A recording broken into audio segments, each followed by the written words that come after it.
Photography. When I was in art school, I recall mention of the controversy surrounding the invention of the daguerreotype, then calotype, and salt print paper based negative photography amidst the established art world, the art world not as it's described today, inasmuch as the art world was more a trade and the practitioners tradesmen working their tradecraft through the late 19th century than the baleful obscurantism of modern gallery art observed today. Such things as photography was seen as a threat to the profession of image making. One can see how the hard won natural skill of painting and drawing would be challenged by some wizardry concoction in brown bottles of a simple long exposure through a lens in a box. It was akin to the mechanical loom challenging the trade of hand weaving, this ire of one trade or occupation being replaced or refined out of relevance by another, different if not improved, method or practice, lays itself bare throughout history. The horseless carriage, the locomotive, overland trucking, the typewriter, the cell phone, even the arcane landline telephone replaced an entire occupation as well as an outmoded technology.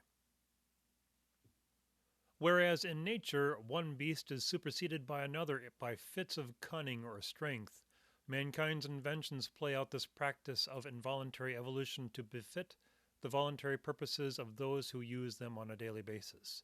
The better mousetrap is always appreciated till the better mouse adapts. Such is evolution, an involuntary adaptation to environments that enforce themselves upon the entity, an adapt or die process. It's always an involuntary reaction to external stimuli. Otherwise, if the tiger had such a mindset to decide to be a flying tiger, that voluntary decision would eventually grant the tiger wings. Today, says the tiger, I'd be damned happy to have wings. I'd like to be an eagle, but that is a bridge too far. But today is a first step to my becoming, to my personal evolution. Today, I want wings. Evolution is not voluntary. A man doesn't wake up one morning and decide he wants to be a fish. He goes to the beach or the swimming pool and swims around a bit, then he goes home. There is no becoming a fish, notwithstanding the long-term effects of environment on an organism that would promote long-term changes. The man may eventually become a fish, but not as an individual and not by choice. Such are the effects of new processes and inventions replacing the older ones, following outrage or awe.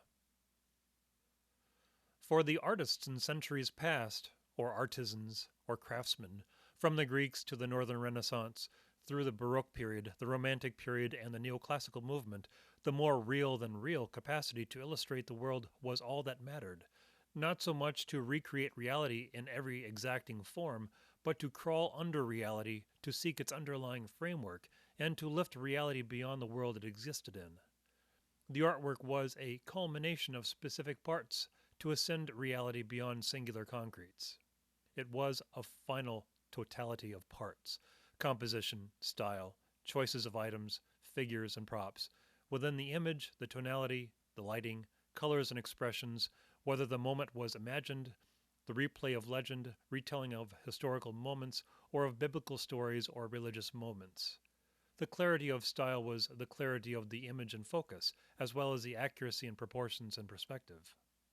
All these selections and choices and decisions, and the processes of synthesizing all of it into a single image, was the esteem and merit of the artist. Photography, as a process of reproducing a moment in time, was eventually to challenge the arts, foremost the portrait painters of the time. Photography would transform. Technology evolved, improved, and became more widespread as the technical limitations were overcome and the cameras became more reliable and smaller and more accessible. From a curiosity, photography became a practical means of reproduction, from large metal plate cameras to 8x10 view cameras to large 4x5 format and then medium format cameras. Then image making would take a leap forward with 35mm photography, the power to capture moments in the hands of the average person.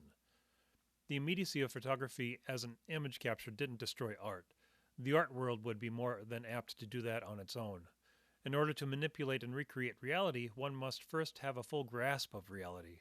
Photography has the power to freeze fleeting moments into a piece of reference that would allow those masters in the arts, wherever they may be, better control of the details they seek to inform and manipulate.